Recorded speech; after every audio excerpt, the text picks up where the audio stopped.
மெசியாவின் ஊழியங்கள் வழங்கும் காலடிக்கு விளக்காகும் ஏசையா, உம் வார்த்தை என் பாதைக்கு ஒளியாகும் ஏசையா, உம் வார்த்தை என் காலடிக்கு விளக்காகும் ஏசையா. தந்தை, மகன், தூய ஆவியின் பெயரால் ஆமென். எங்கள் அன்பு இறைவா, உம்மை போற்றி புகழுகிறோம், தாழ்மையுடன் ஆராதிக்கிறோம். இரக்கம் நிறைந்த எங்கள் கடவுளே, நீர் எங்களை மிகுந்த பாசத்தோடு வழிநடத்துகிறீர், பராமரிக்கிறீர், பாதுகாக்கிறீர். அனுதினமும் உம்முடைய இரக்க மழை எங்கள் மேல் பொழிய செய்கிறீர்.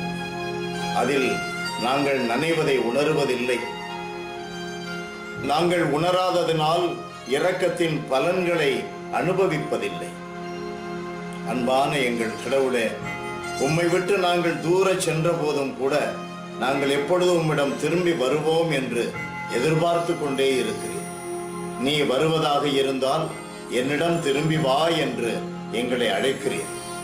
அப்பா, உயிருள்ளவரே, உயிர் உள்ளவரை எங்களை வழிநடத்துகின்ற வாழ்வு தருகின்ற கடவுளே, நீரே எங்கள் சரணாகதி, நீரே எங்கள் புகலிடம். நீர் சொல்லுவதின்படியே நாங்கள் நடந்து வாழ்வை அனுபவிக்க எங்களுக்கு நல்ல பார்வையை தார், நல்ல அறிவை தார், நிறைந்த ஞானத்தை தார், விழிப்புணர்வை தார். இயேசுவின் நாமத்தில் ஜெபிக்கிறோம் பிதாவே, ஆமென், ஆமென். புனித லூக்கா எழுதிய பரிசுத்த நற்செய்தியிலிருந்து வாசகம். 19ஆம் அதிகாரம் 41வது வசனம். இயேசு எருசலேம் நகரை நெருங்கி வந்ததும் அதை பார்த்து அழுதார். இது வாழ்வு தரும் கிறிஸ்துவின் நற்செய்தி. கிறிஸ்துவே உமக்கு புகழ்.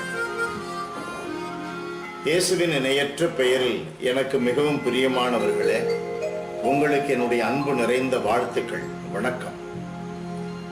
அன்பானவர்களே, பல சமயங்களிலே நாம் நம்முடைய வாழ்க்கையை திரும்பி பார்த்தால் தெரியும், நம்முடைய தாய் நம்மை பார்க்க அழுகிறார், நம்முடைய தகப்பன் நம்மை நினைத்து அழுகிறார். காரணம், அத்தனை கொள்ளை கொள்ளையாய் நம்மை அன்பு செய்த பிறகு அவர்கள் எதிர்பார்ப்பின்படி நாம் நடக்காததுதான்.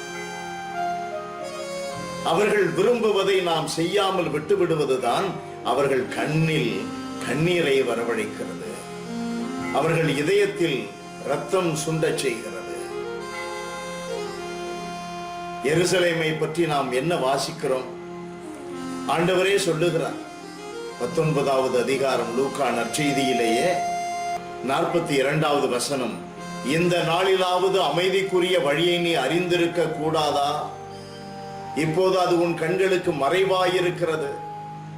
அன்பானவர்களே, பல சமயங்களிலே நம்முடைய பெரியவர்கள், பெற்றோர்கள், வழிநடத்துபவர்கள் சொல்லுவதின் அர்த்தங்கள் நமக்கு புரிவதில்லை. அதுதான் வாழ்வின் வழி என்று நமக்கு தெரிவதில்லை. நம்முடைய கண்களுக்கு மறைவாய் உள்ளது. அதனுடைய பாதிப்பு என்ன, அதனுடைய பலன் என்ன?